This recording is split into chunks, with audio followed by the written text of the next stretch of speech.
Good afternoon in Saskatchewan, anyways. If you're watching from somewhere else like BC, it might still be morning for you. So today is, I think, our 9th episode of your daily dose of salt and light with Nadine Ness. Normally, I talk about a whole bunch of subjects, but today there's one big subject that I didn't want to distract from. So we're only going to talk about the newly announced Canadian firearms ban that Justin Trudeau and his Liberal government are yet imposing on Canadians and taking away our freedom. So we've got some really wonderful guests on. We have Rod and Tracey from the Canadian Firearms Rights Association. I think I got that name right.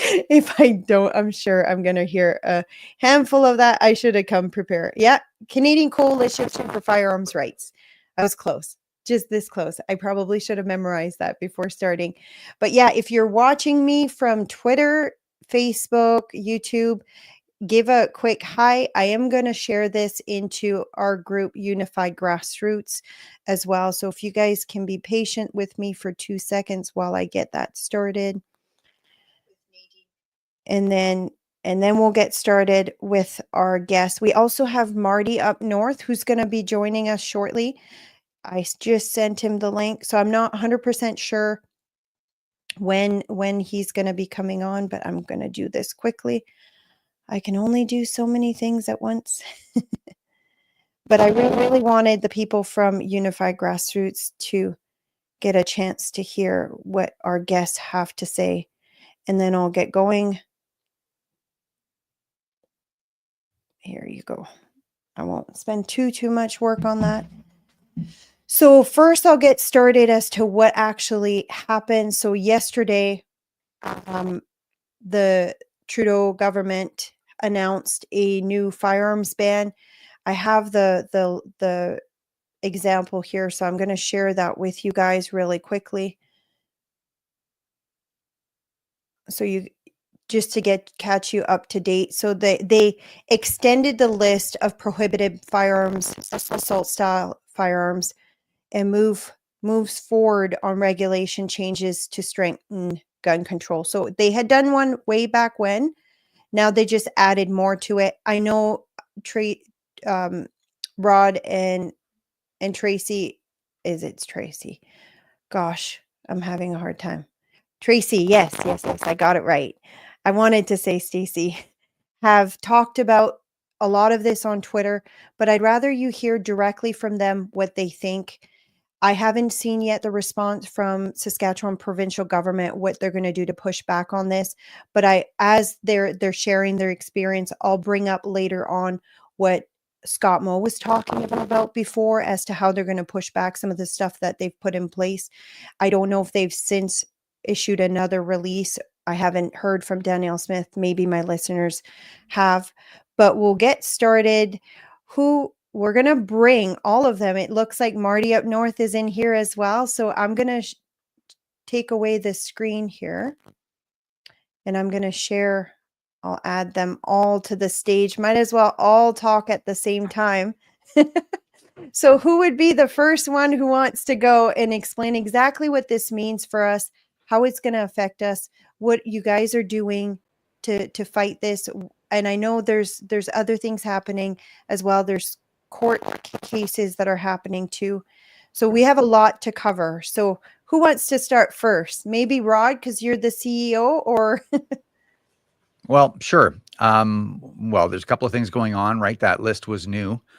That list showed up after the government multiple times had told gun owners, hey, here are the firearms that are inappropriate for you to own or use.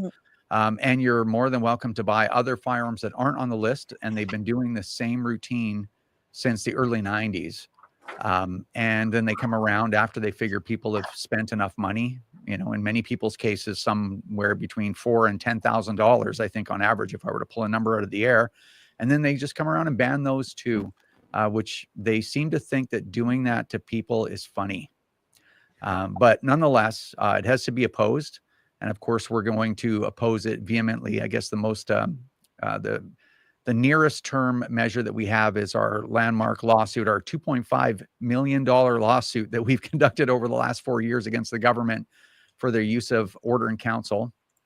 We're going to the Federal Court of Appeal this Monday and Tuesday, are our court dates. And we were granted an appeal. So there's some kind of legal mistake with their previous ruling there. So we're hoping that in the next couple of months, we'll have a decision on that. And that decision, the impact that it will have, which is, I think, is the important thing to add to this conversation, is that the government's use of the legal tool, the order in council, would be, if we win, deemed illegal. They don't actually have the authority required to ban all these guns. And if that happens, that's like the OIC, the original one back on May 1st, 2020, and this most recent one, and everything in between would basically, they would be nullified, like as if they never happened. So that's the nearest term thing that we're using to fight against this. And Tracey, you made a tweet yesterday that there's certain regulations that they have to follow as to the definition of the firearms, but you mentioned a specific date. So it was firearms that were purchased or built after a date. I saw a tweet that you did about that. Do you want to clarify that for the listeners as to what you've kind of caught there that they seem to have missed? Yeah, so this is in addition to the May 2020 gun ban. Back during C21, they wanted to make a definition, a technical definition for assault style firearms, because of course that's a made up term. It doesn't actually mean anything. The Liberals made it up, but they do have to define it. So they defined it with the following criteria. This is firearms designed and manufactured, so not an or, but and manufactured on or after December 15, 2023. So this would apply to all newly developed and designed and manufactured firearms. So it wouldn't apply to anything that was designed and or manufactured before that date. And it would be, this would be what is prohibited. A firearm that is not a handgun, discharges center fire ammunition in a semi-automatic manner, and was originally designed with a detachable cartridge magazine. So that's, if you have a firearm that fits all of those criteria, then it would automatically be prohibited. So I'm looking at the list they put out yesterday, and there are firearms in there that are rimfire, like little 22 rifles. Those are rimfire, not center fire. And I don't know, well, I guess I would have to go through one by one, but I don't know if any of those were designed or manufactured after December 15, 2023. So the criteria that they say they used, and the RCMP officer who was in charge of this, he stated that in the press conference that they took the rest of this list of firearms and applied this criteria to it, and that's how they decided what to ban. But that can't be true because those firearms don't fit in that criteria.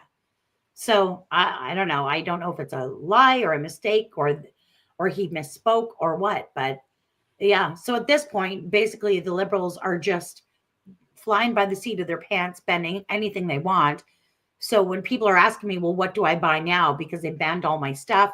What can I buy now to go to the range or go hunting? And I don't even know, because they're obviously not following their own criteria, and they promised to do more bans. So yeah. I shared it in the screen here too, the tweet. If you don't follow Tracey already on Twitter, I highly recommend you do. But yeah, I saw this, and then like you just describe it here, you actually show what you meant by what you just described today. So one of the things that I found that was really interesting, I'm going to see if I can bring it up from the actual like legislation or whatever you want to call it that they announced here. I'm going to bring it up. It's the controversial, we're going to take all your guns and we're going to give it to someone else. So here, give me 1 second. I'll see if I can share it there. Have you seen a lot of pushback on that particular, here, where did it go? Yeah, I think they want to send our plankers over to Ukraine for the war effort. Yeah, and it kind of makes you think, well, and I'm going to say something that maybe people find controversial, but remember during COVID when all our PPE were sent to China. So we're like borderline World War III coming. And now they want to make sure that all our guns are given to someone else in case we need them here in Canada. Right. Yeah. So I heard a lot of people complain about that. And it's one of the things that actually angered me to my core. Don't take something from me and give it to someone else. It's, to me, it's just going the same route of you will own nothing and be happy, which you're hearing parroted by some organization. Marty, what are your thoughts about it? I know you were very vocal on Twitter and sharing your strong opinion. Yeah. Hi, everyone. I mean, apart from the fact that this, as Tracey and Rod are saying, like the current grab makes no sense. I think it makes no sense to start with. Like, firearms in the hands of law-abiding citizens are not the problem. And that's the angle that I keep pushing all the time, right? I mean, let me just show you. Like, I have a restricted firearm license, and then I'm a member. I have something called the black badge. So I'm a range officer, and I belong to a community of people that, like, I laminate my permits and I laminate all my paperwork, because when I go to the gun range, the firearms range, with my friends and we shoot competitively, we are like a crazy law-abiding group that has jumped through every hoop that the government has thrown at us over the last 20 years, 25 years, right? Like we carry our permits, we get our permits to transport them, we buy the ones that we're allowed to do, we go through the reference checks, we do all of that. And the statistics are overwhelming. Like the violence that's occurring in cities, even the RCMP says it.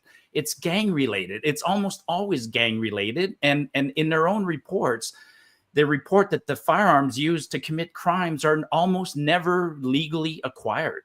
Like, I say almost never because, yeah, there's a few. There's always a few. There's what are called the crimes of passion. Somebody gets mad and shoots somebody, but generally speaking, so that's my frustration with this, is that we jump through the hoops and we're not the problem. And I think the Liberals are hiding. This is an easy solution, an ineffective solution to a problem. They're just not addressing the real problem, which is their policies are weak and crime continues. It has nothing to do with firearms. And I'll bring my Sorry, perspective. it has nothing to do with the regulations around firearms. Like, there's enough regulations.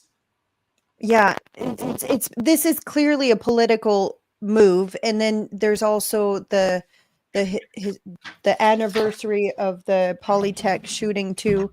I believe that's happening today. So it seems like they're using this to kind of advance their liberal agenda. But like you said, this doesn't make our street safer. Since they introduced the first one, gun crime's gone up. Criminals don't actually go and apply to get licensed to own guns. They don't lock them up properly. I worked as a police officer. Every single times we had a call with a gun, they were illegally obtained across the border, whatever you want to, whatever ways they got it. It was never a licensed gun, own licensed gun. It was always gotten criminally, and we didn't have it anywhere from Canada. It came usually from the States. And that's actually that's the statistics that, I look at the statistics. That statistic of how many crimes, let's categorize, homicides are committed by registered firearms. That's only ever been reported by the RCMP in 2021.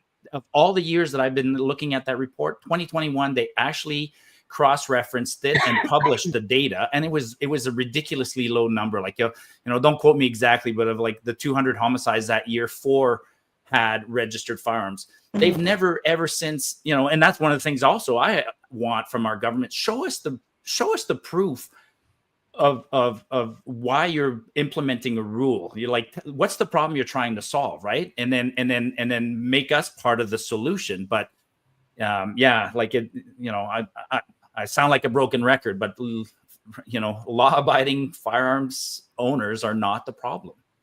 And go ahead. Sorry. Yeah. No, finish. You finish.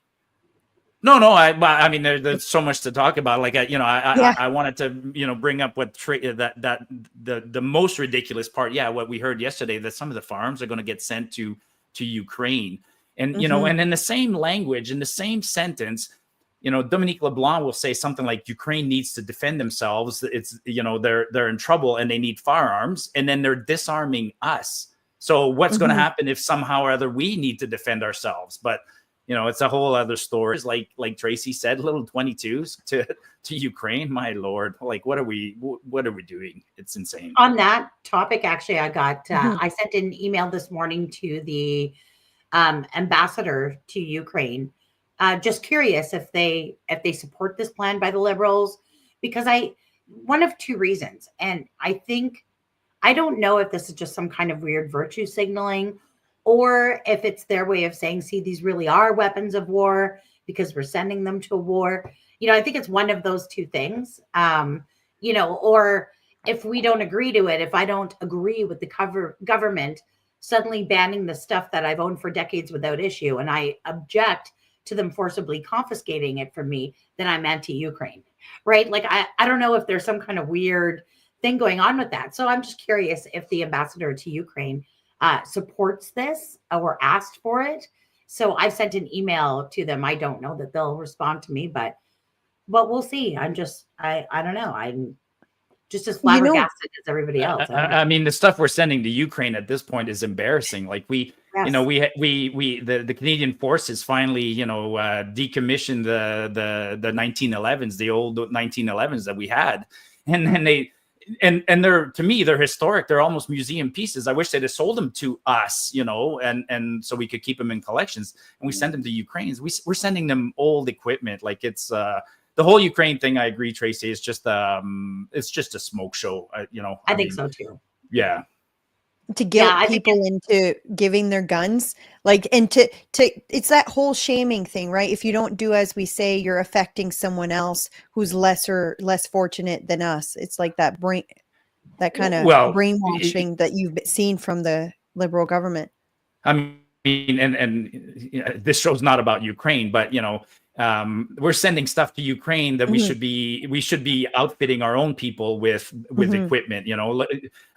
Just last week, the whole fiasco around the sleeping bags, and I remember in 2020 or 2021 when a memo went out to everybody saying, hey, if you have an old -30 sleeping bag from your Canadian Forces days, send it back so we can refurbish them. I mean, like the Canadian, the Liberal government is just a joke on all aspects. And luckily, you saw it yesterday. I mean, this came out. Yes, we get temporarily fired up, but then I calmed down because I realized everybody's seeing what they're doing and they're incompetent. I mean, as you pointed out, right? The first ban, there's no rifles that have been taken away. I have, I'll admit it because I have 3 firearms that are registered, restricted on that list. They're in my basement locked up. I take them out, look at them once in a while. I still clean them, but they haven't been,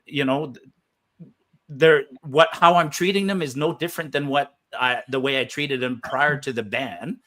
And even yesterday they announced an amnesty. I mean, that was another funny thing. The ban, there's an amnesty. I don't quite know what that means. Maybe Rod can explain it, but the amnesty goes on until October 25th, 2025, which is basically a week after the election. So again, what this says to the people who are anti-firearms is that vote for us. This ban's in place, and vote for us, and we will buy back the firearms after we're reelected, which is a classic Liberal policy. Again, we'll vote for us, and then we'll do what we say we're going to do. But yeah. I saw that there was sorry. Go ahead, Tracey. Well, I was just going to say that amnesty actually was applicable to the original May 2020 ban list. So they've extended the amnesty numerous times. And of course, the last extension went out past the very latest next federal election, which, that's a coincidence. So this new ban that they did yesterday, they basically just added that list of 324 firearms to the original list and applied that same existing amnesty to it, which just means, for the time being, because these are now prohibited devices, we do not have prohibited firearms license. It protects you from criminality in the meantime, but you're not allowed to use it. You're not allowed to take it to the range. You can't buy, sell, or trade it, obviously. So they're locked in the gun safes and gun rooms of gun owners all across the country. So yeah, it's just silly, but you're right. Elect us just one more time and then we'll go kick in the redneck stores and take their guns, right? That's what they're saying. I'll share as well. So a lot of police unions, so I'm a former police officer, so have come forward and against this firearm ban. So you see Surrey Police Union have voiced their strong opinion opposing it, as well as Vancouver Police Union and Toronto Police Association. Have you guys noticed that happening a lot? Like, do you have some of these association reaching out with you guys, to you guys, and working with you guys? Obviously, they're going to try to use police to confiscate these. And I don't know about you, but when I was a police officer, if the government told me go get people's guns, I don't think I would have been the one to volunteer to go and do that. But are you guys working with them or in contact with them to see if maybe there's a way we can kind of put even more pressure? Rod, do you want to take that one? Sure. We have a lot of members that are law enforcement and a lot of members that are Canadian Forces. And we even have people that work for the Crown Prosecution Service from different provinces that are members and disagree vehemently with what the government is doing and how it's doing it. I wouldn't say that we have a formal relationship with any police associations. I don't think the optics of that would be great anyway. But yeah, we have a lot of people who support us in those different structures, but not a specific formal agreement with anyone. So you guys are pushing back on this. You're one of the only organization, I think, that's doing it through the court system and stuff. If my followers and those who are listening, we have 1,200 people listening. If they want to support your effort and your work, what's the best way to do that? Where can they find you? And maybe I can add it in the comments. Yeah. So there's a couple of ways to support the CCFR. Obviously, becoming a member of the CCFR, we charge $40 a year. It comes with $5 million worth of insurance. And the rest of the money goes to our programs, whether they're lawsuits or marches or media campaigns or you name it. But I think what's really important is if you're somebody that works every day and the government takes their cut off the top before you even get your money, and then you're going to take $40 of your hard-earned money to support an organization, some nonprofit somewhere, you should know what they're doing with that money and whether or not they're accountable for your support, because they should be. So what we've done right from the beginning is if you go to firearmrights.ca or ccfr.ca, if you look on the top left-hand side of the screen, there's a little button that says why join, and we've kept a running list of everything that we've done in the last 9 years that we've existed, starting from the oldest thing all the way down to the bottom to the newest. And so you can see the work that we've done. We've done basically everything physically possible of that an organization that could do to push this stuff back. And we're going to continue to work to do that. So you can become a member, you can donate, or you can download our mobile app and join through the mobile app or donate through the mobile app. And that also gives you some discounts at firearm retailers and gives you our social media feed so that you don't actually have to have a social media account to see what's going on, stuff like that. So that's how you can support us. Yeah, see those red buttons up at the top, the one on the left, why join? That's where you see that running tally. And the reason we do that is, if you're an organization that's going to ask people to support the work you do, you should be able to say, okay, here's exactly what we're doing. Here's what we're doing to work for you. And we keep this running list so people can look back and say, oh, okay, yeah, here's the stuff you're doing. And that, I don't know why everybody doesn't do this, because to me, I want you to know why I want you to support us, right? So yeah. That's a really long list. Yeah. and you only saw half of it, actually. That next header was what we've done since the gun ban in May 2020. So wow. Right there. Now this is everything we've done just in the last 4 years.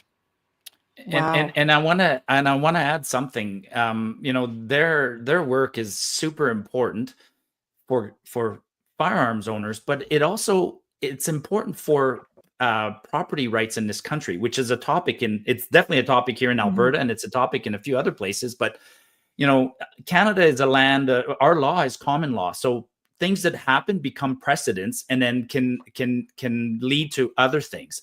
And I tell people, like, sure, maybe you don't like firearms. That's fine. That's valid. But be very careful, because you should be scared of this kind of law, a law where the prime minister in his office just signs a piece of paper and says, this stuff that was legally acquired is no longer, you're not allowed to own it anymore, because it sets the precedence for other things. You know, like, it's not an exaggeration that the government could say, hey, you know, those gas or that diesel truck you have, they're banned. They're banned because we want you to own only an electric vehicle. And people say, well, that's silly. It's like, no, it's not silly. Those are, you know, those are quite real things, you know. So the work that the CCFR is doing is super important in that sense. And that's another reason I'm opposed to this gun grab, because of the precedent it sets. Exactly. If they can take your guns, what's the next thing they're going to take? They've just, Trudeau this week announced that he was going to start controlling your own property by making it so you can't have Airbnb. Yep. It's just another encroachment. Like, I've never seen so much of our rights being encroached on since this government's took power. So do you guys have any advice on, we just regular people, other than joining your organization, any advice on how we can push back on this? I know most of us are just waiting till the next election, because we know it's going to most likely change, and the new government is most likely going to reverse this and hopefully give us our rights back. But in the meantime, what do you have advice on what we can do as Canadians? Maybe educate the public, because they don't even know. Most of the people who live in the city, and not saying all, obviously there's people who live in the city who own guns, but it seems to be more of a rural thing. And we're seeing in the political world, the rural versus city really, really happening. We saw that a lot in Saskatchewan, and a lot of it is just they're not informed. So yeah, any advice on how we can move towards informing the public and I guess fight back against the misinformation that the government is spreading? I think a lot of it has to do with just having these conversations with your neighbors, your colleagues, your friends, you know, not trying to turn every over the fence neighborly talk into a gun debate. But at the same time, most average people, you know, we can call them normies or whatever we want to call them. But, you know, the average soccer mom in suburbia doesn't really care if my AR-15s or my rifles or my handguns are banned. You know, they don't care, but they should. And for those reasons that Marty said, it's not necessarily, it actually has absolutely nothing to do with guns. It has to do with property. And the fact that, you know, we've owned them for decades, if not generations, safely and without issue. We followed every regulation and rule and law, regardless of how ridiculous they are. And at the end of the day, it didn't pay off. It doesn't matter, because they're still criminalizing us, right? And if they can do that to us and you allow it, then they're gonna be able to do that on other issues. A really great way, you know, if you follow me on Twitter, I'm always on there and fighting with people, and everybody's going crazy. But I got to tell you, the very best way to influence somebody's opinions about guns and gun ownership is to take them to the range, because people don't necessarily understand, why would you even want that stuff? And I get it. I think that about all kinds of other things. I look at people playing golf and I'm just like, why on earth I used to do that? Sorry to interrupt, Tracey, but I used to do that with staff all the time. You know, like when you're looking for an event, a team building event, yeah, you get tired of golfing and things like that. So I used to take people to the shooting range, and I tell you, yes, I've seen ladies and guys that would be a little bit nervous, but it demystifies that piece of steel. And I've almost never met somebody who didn't come away from that with a whole new appreciation. Like it's actually what's the word? It's thrilling for some people to actually fire a firearm for the first time, you know? Oh yeah. Yeah, no, I agree. And I'll say another thing to what I showed you my pal. I mean, I honestly advise Canadians you should have a firearms permit.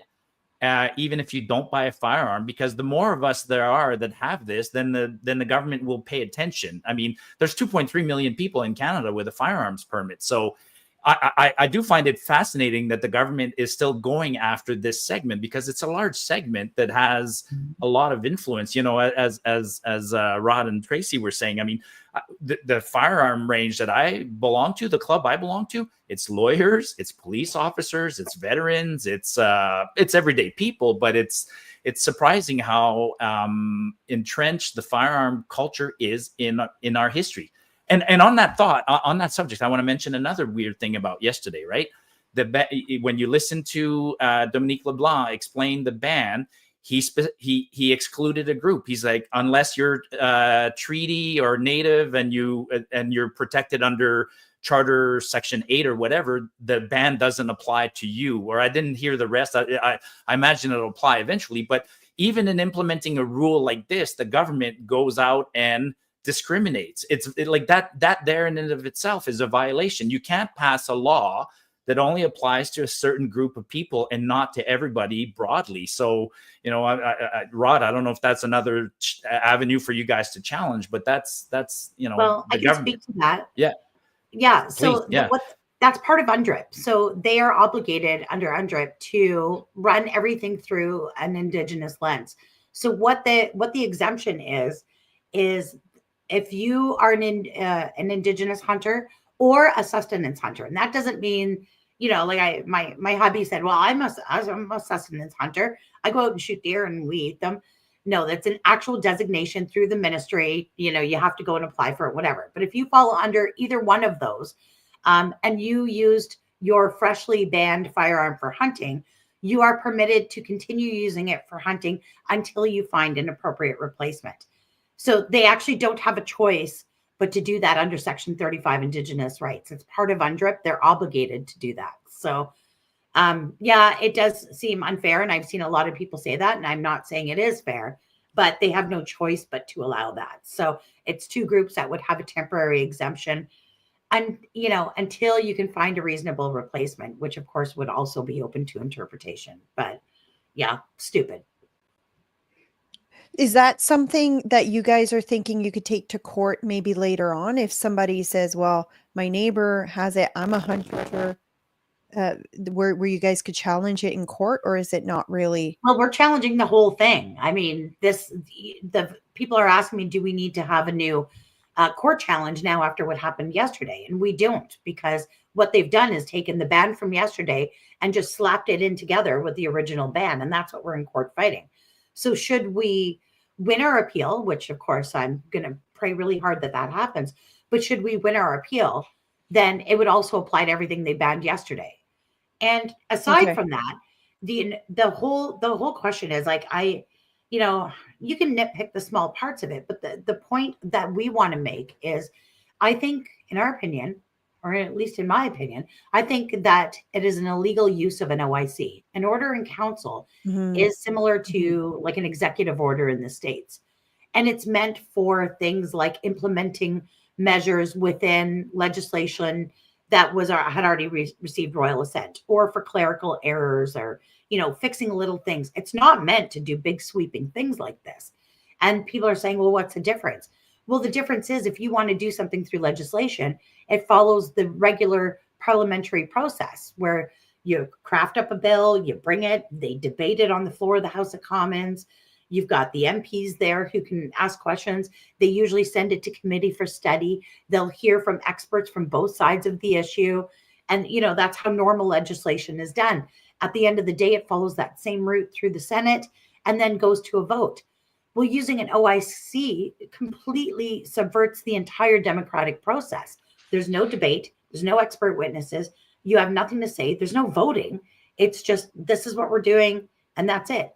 And that's not a proper use of that. And now that they've normalized it, I'm sure they won't complain at all if an OIC is used to undo everything they've done. So, well, I think Trudeau's issued more OICs than any other premier before him or prime minister before him. That was one of the things he said in 2015. He was very critical of others who had done that. But can I just mention just a weird fact? We talked about assault weapons, right? I mean, to me, the definition of an assault weapon is one that's been used in war. Is one definition that's proven to have been used in war. And one of the problems up in Canada is that one of the weapons used in war for us historically in World War I and parts of World War II was the Lee Enfield, like the Mark I's and Mark IVs. And then it's a bolt action rifle, like it's my grandfather's rifle. And we gave millions, literally millions of those to the Inuit and to natives and to different groups. and they're still widely used.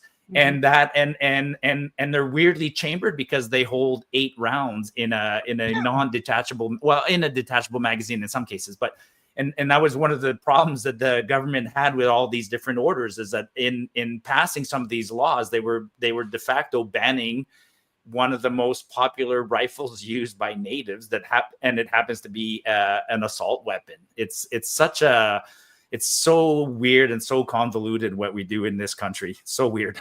Oh, well, another thing about the Lee Enfield. Can I just mention one other weird thing about the Lee Enfield? I have one.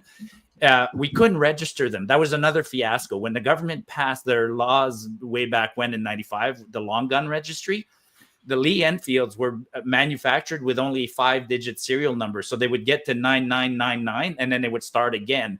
So when the government started making us register our long rifles in the 1990s, they ended up with something like 1,600 Lee Enfields registered with the same serial number. Again, like government's passing rules that make absolutely no sense. Well, you'll notice that the SKS also has narrowly skipped these bans. And, people are asking me, well, why do you think that is? A lot of people expected to see it included in the ban list. And that's exactly why, is because it is also one of the most popular semi-automatic hunting rifles used by Indigenous hunters. So they're being very careful as they're running around stomping on firearms owners.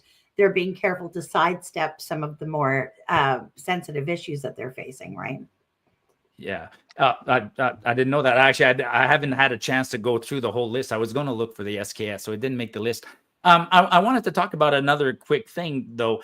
There are governments that are doing something about it, right? So here in Alberta and you guys in Saskatchewan have taken steps to sort of protect the law-abiding firearm owners. Here in Alberta, we passed the law. It's going to be extremely difficult for the government to expropriate or repossess or confiscate the firearms. Like and Saskatchewan did the same thing. They passed rules that are going to make it really, really hard. If somebody says, hey, I see a quick business and I'll go do that, it's going to be extremely expensive for anybody who wants to get into that business of collecting firearms. I'm trying to find here what was passed in Saskatchewan, just to kind of show the viewers. But maybe while you guys are talking, I'll keep researching. Well, I mean, it like some of the things that were passed, for instance, they passed laws saying you would have to do it in groups of 2. So let's say I wanted to surrender my firearm here. They would have to come, the business would have to come to my house and pick it up at my place, and they would have to bring 2 people. So that would be costly for them. And then they could never carry more than 3 firearms. So let's say I have 8 here and they want to come and repossess my 8 firearms. They'd have to make 3 trips. And then we passed laws as to where they'll be able to store them and things like that. So we're just preemptively making it very difficult. We also took the step. You said, like, I know you were an RCMP officer. Here in Alberta, an RCMP officer is not allowed to, an RCMP officer is allowed to, but our own police force are not allowed to enforce those kinds of laws. Like I get pulled over all the time while I'm hunting. Fish and wildlife officers are allowed to ask to see my farm and make sure that it's unloaded and following the regulations as they pertain to hunting, but they're not allowed to ask me to see my firearms permit or acquisition or anything like that. So, the chief firearms officer of Alberta is a really nice lady who's put in a lot of protection for us already. Saskatchewan put in a measure too, that you have to acquire a special confiscator license from the province, from the regulators. So they've regulated the act of confiscating. So I think you can imagine how eager they'll be to hand out confiscator licenses. They will not. So if you make it a requirement to have a license to go out and do that work, but you're the only one who can give them that license, that puts the power in your hands, right? Yeah. And then, it's again, funny things like, just 4 weeks ago, there was a ruling and Canada Post agreed to participate in this process if necessary. Oh, yeah. And now Canada Post is on strike. Like, I mean, I'm at the end of the day, I'm not too worried. I mean, my firearms are stored downstairs. I look forward to the day where I can go back to the range and use my AR-15. I'm pretty confident that this ban is a nothing burger, but it's still worth fighting because it does still set precedents that if we don't fight it, they might just adjust it. So it's definitely worth fighting. I have a question for Tracey and Rod more. So, have you had discussion with Pierre Poilievre and what the CPC plans on doing if they win the next election? Obviously, if we want the firearm ban to stop, it might be an avenue where we're going to try to pressure or influence people into voting for the upcoming government, that if they're going to reverse it. So this kind of information would be really good to know for our listeners. Have you had those discussions? Are they on the same page as us?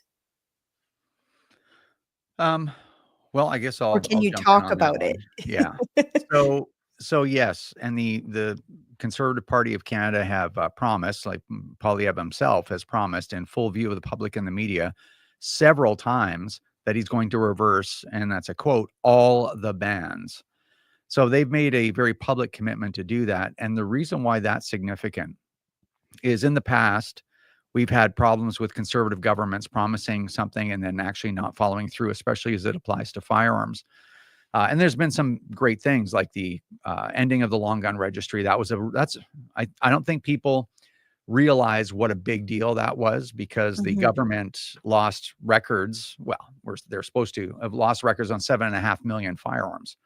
And so that's very significant, because people have a choice whether they hand in guns or not. They don't really have a choice if they're registered. That's a complicated topic, but nonetheless, we've had some problems. If you remember the tragedy of Aaron O'Toole, where he's like, oh yeah, we're going to give everybody back their stuff, and everybody's you're going to get rid of these ridiculous magazine size capacity regulations and whatever. And then as soon as he was pressed, it was like, oh no, I'm not reeling back anything. And Pierre Poilievre, as an individual MP, watched that flaming train wreck and saw the support for the CPC so badly damaged on a couple of different levels. And then we lost that election, despite everything that this monster Trudeau had been up to the entire time, right, since 2015. So I think that lesson was heard loud and clear with Poilievre and the new management structure, I guess, of the Conservative Party of Canada. And all of this is heading to one idea. And that idea is, he's committed on several occasions in full view of the public and the media, like I mentioned. Now he's going to win. He and the Conservative Party are going to win something close to a supermajority in the next election. That's pretty clear, because he's been polling in that neighborhood for a year and a half, almost 2 years. So it's not just a little bump in the polls like, oh, we're going to do it. There's going to be a sweep, right? The Liberals are in a race for third place with the NDP. That's how bad they are. And when he wins that election, if he decides he's going to backtrack on that, like despite all these promises, he's still polling that high. So that means people they're accepting that, even if they don't agree with it. So he gets elected, he starts backtracking or doesn't do it. The only place for him to go is down.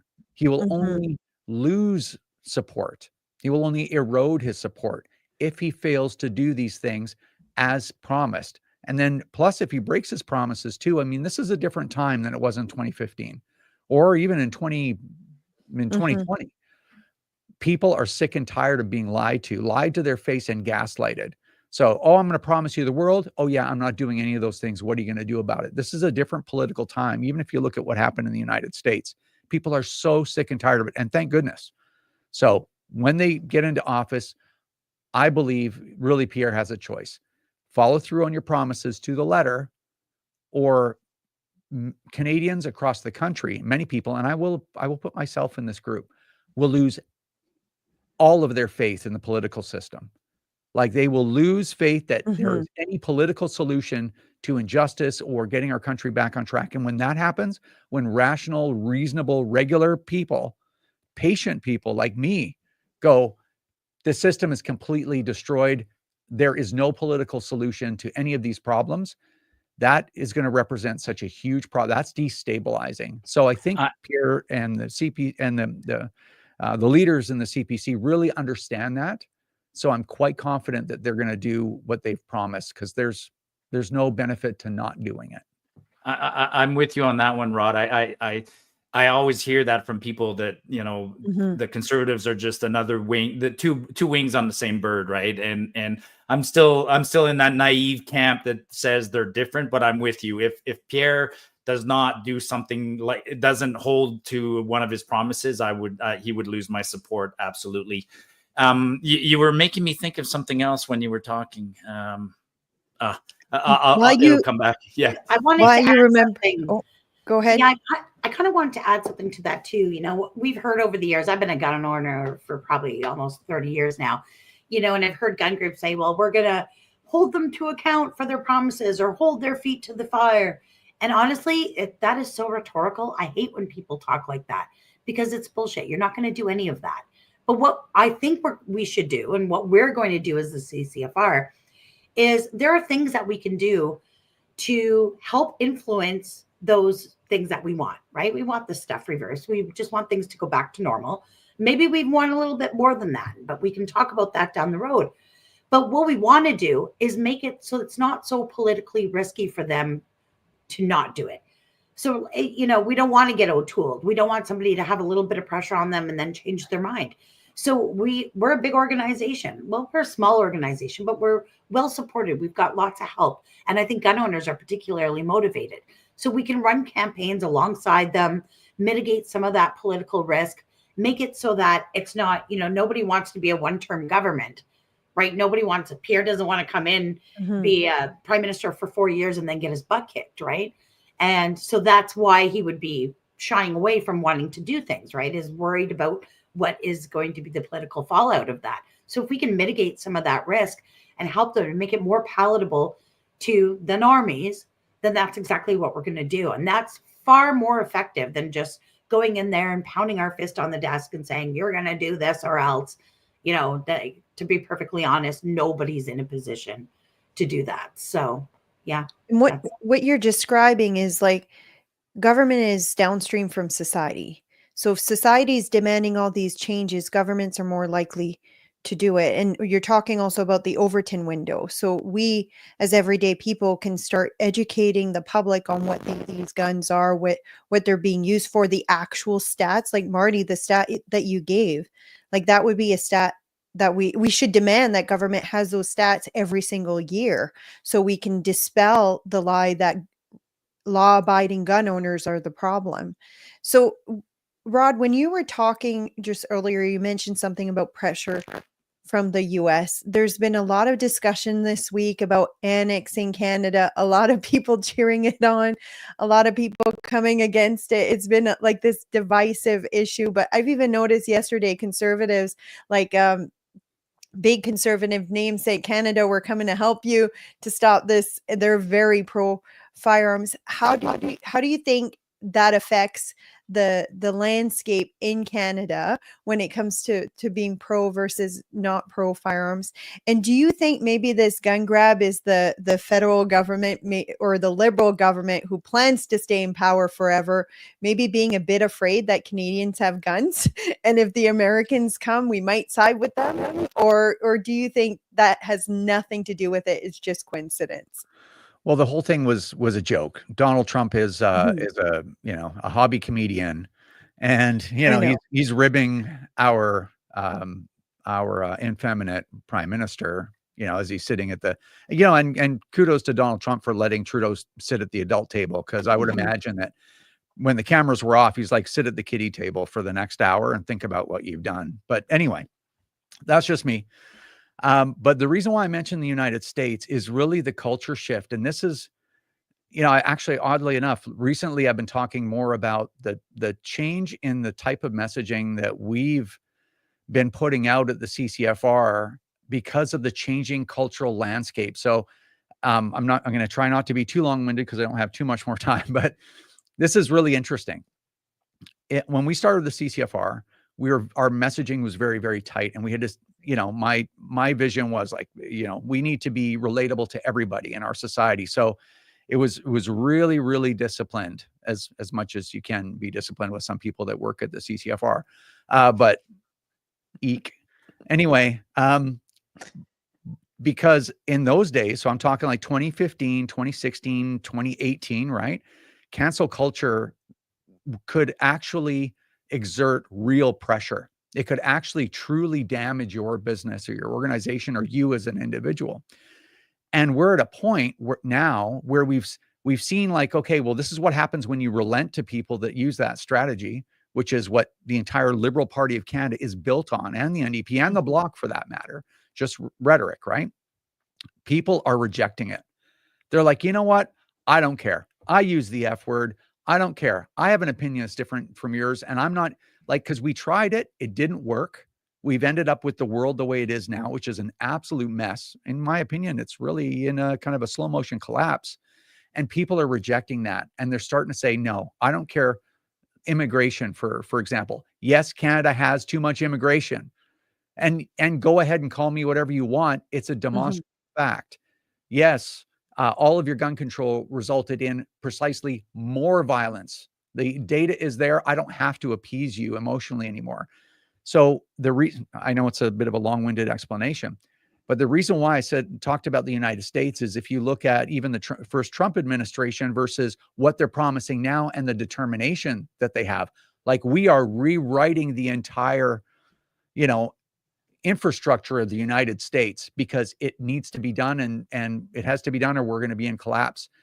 And the acceptance of regular people to that, the receptiveness, really quick change, drastic change was not palatable to almost anyone before. Now people are like, yeah, I realize now that the whole system has to change and it has to be dramatic.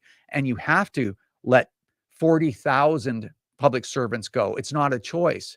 We're so far in deficit. So all that to say, now we can have far more open conversations, and now average people are far more receptive to that because most people have clued in, yeah, we need dramatic change. And yes, maybe private firearm ownership is not the reason why we have firearm-related violence. And yes, immigration stuff, or yes, economy. So it's just a different time now, and the messaging has changed along with it, I think is what I'm trying to say.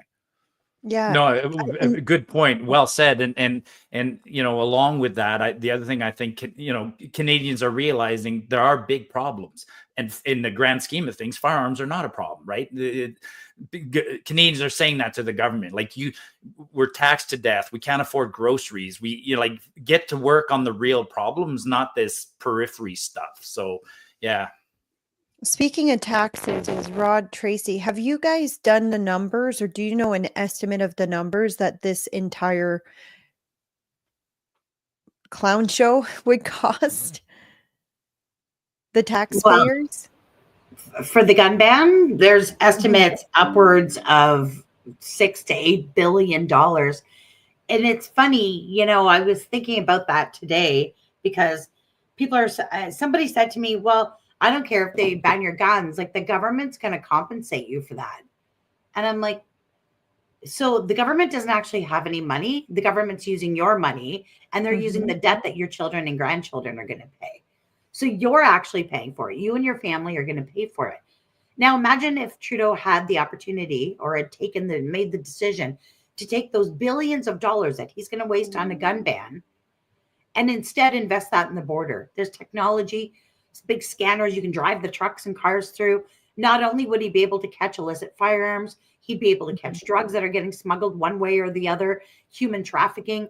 We could solve a lot of society's ills by spending the money at the border, securing it. And at the same time, you would stave off these tariffs by Donald Trump, pacify him that he's happy. You would actually make probably both countries safer. And, maybe your polling would come up. Right? Like maybe some of these things are good, but he's traded all of that and your safety, all of our safety, for a photo op tonight. So I don't know, man. The taxpayers are on the hook for this. So regardless of whatever, we can blame Trudeau for banning these or the minister or whoever, but it's the taxpayers and your children who will be in debt to pay the billions of dollars it's going to cost to get this done. You're talking way too much common sense, Tracey. I know. Okay, so we have to cut her mic.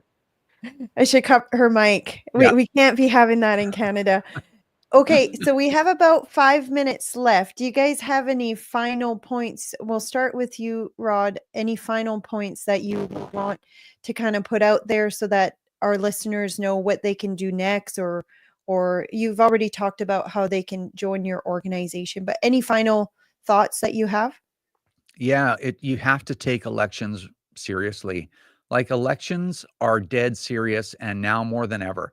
So at the end of the day, when an election is called, you need to do whatever it takes to get yourself to the polls, to vote early if you need to get your children, your cousins, your uncles, your aunts, your neighbors, your friends at the gun club, your friends at the bowling club, curling club. You got to get people in numbers that we've never ever been able to generate before, to go to the polls and vote against people that want to take your rights, that want to shut you up, that want to take your property, that think that you're some kind of serf or commoner that they can use, some pawn in their political game. Like, this has to stop. And in our system, the way that our system works, if we don't want a total collapse, obviously we want to preserve the structure, you have to vote, and you got to make sure that you vote these people out. And right now, your vote, your option, your viable option is the Conservative Party of Canada.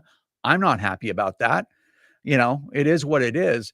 But for the Conservatives, if they get even a bigger groundswell of support, what that does is it emboldens them.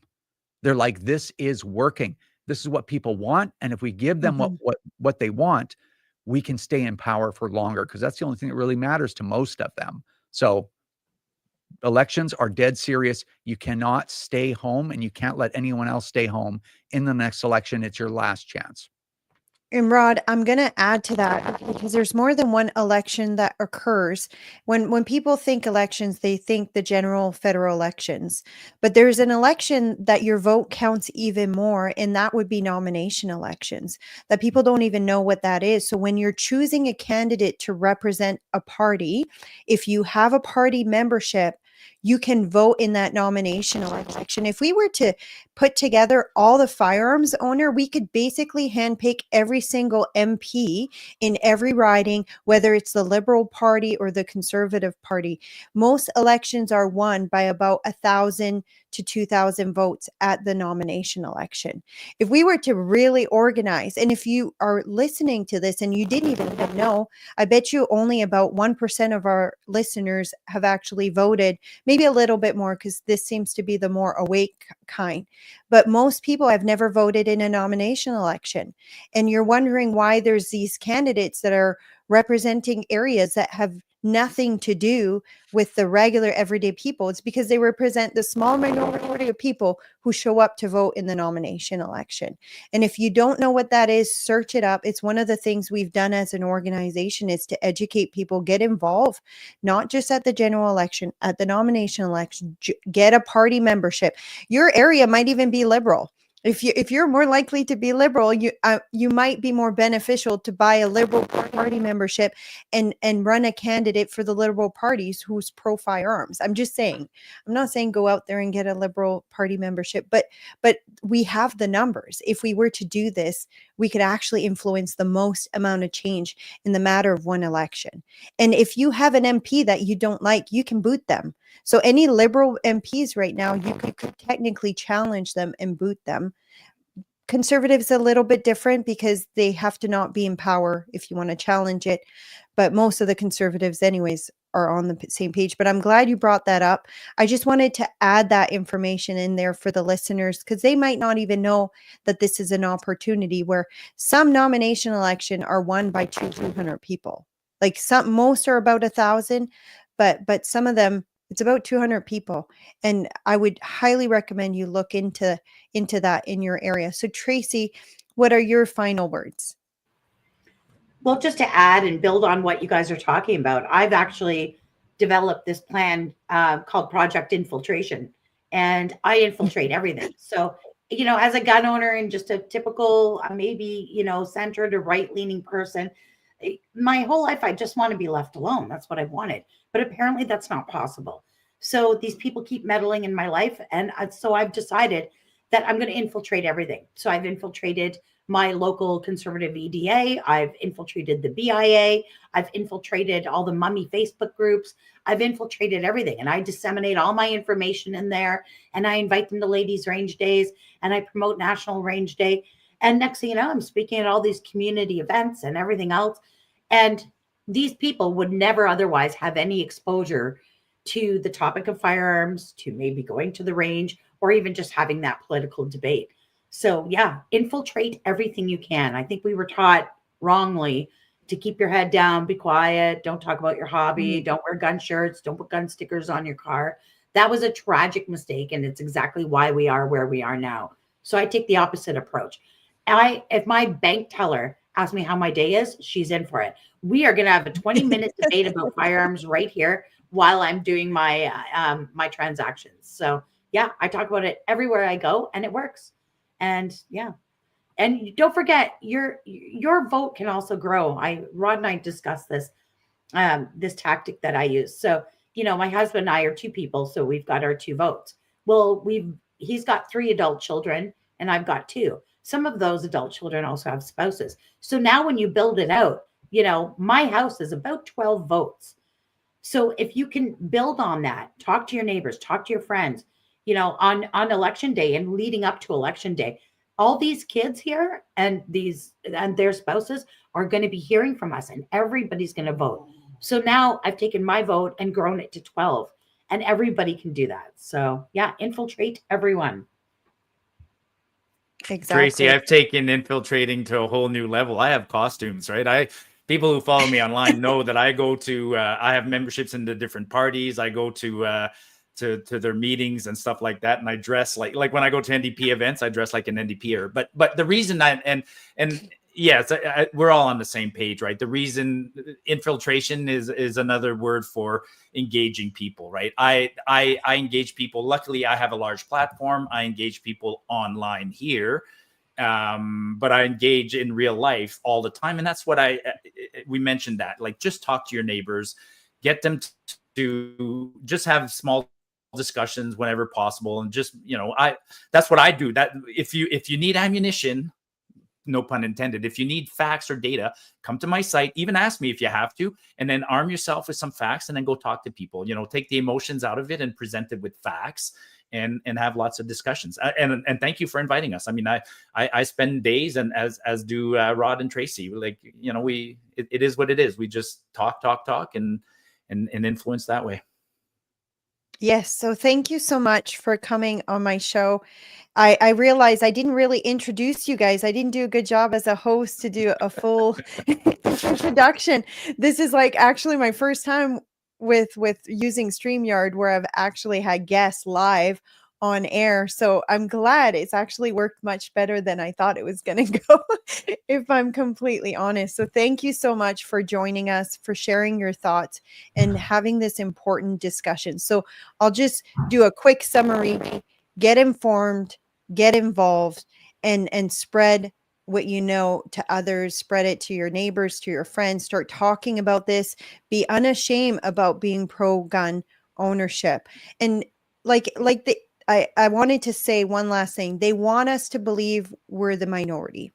They want us to believe that there's not many people who are pro-gun owners or who are gun owners. They don't want us to talk about it. And they've made us believe that for a really long time. But like you said, the culture has changed in the US. We're not going to be shamed or silenced or stop talking about this. And you're seeing that it is affecting Canada. You're seeing that happening in Canada. People emboldened. So we're actually just a last thought. Sorry, Nadine. We're actually no, go ahead. We're top 10 in the world in terms of firearm ownership. That's how much it is part of our culture. You know, the firearms ownership in this country is about 1/3 of Canadians have a firearm or in their household somewhere. Like, it's a big number. Mm-hmm. So imagine if every single one of them showed up to vote in the nomination, we could literally take over every single MP position just on sheer numbers alone. But we're going to keep working on pushing people to get involved, get informed. But I'll let you guys go and then I'll close off the show. But again, thank you so much for coming on today. It was actually a really wonderful, wonderful show. I learned a lot and I hope the listeners did as well. But thank you guys. And I'll be in touch with you guys later. Cheers, Thank you. everyone. Thanks. Thanks. Oh, one more. Okay, there you go. There you have it. We had an awesome discussion on firearm ownerships, the new ban, what is currently happening in the courts, what we can see happening in the future. If you don't already follow me, you can follow me on all platforms if you search Nadine G. Ness. Also, I also am the president and founder of an organization, a conservative organization in Saskatchewan called Unified Grassroots. So if you're not already subscribed to us, you can go to www.unifiedgrassroots.com and subscribe. We send out email stuff. We have important discussion. We try to get people more involved in government, more involved in the democratic process, whether it's locally or federally. And hopefully we're going to bring you more guests like we did today. We're going to have some really hard discussions, and quite often these discussions have not been allowed. And we want to break that as an organization, me as a host of this show, and hopefully have more discussions on other sensitive topics. Although I think gun ownership is not one of those sensitive ones, really, but there are some that we're gonna tackle in the future with some guests. So yeah, if you don't follow me already on all platform, Nadine G. Ness, and have a good day, guys. And thanks for joining me.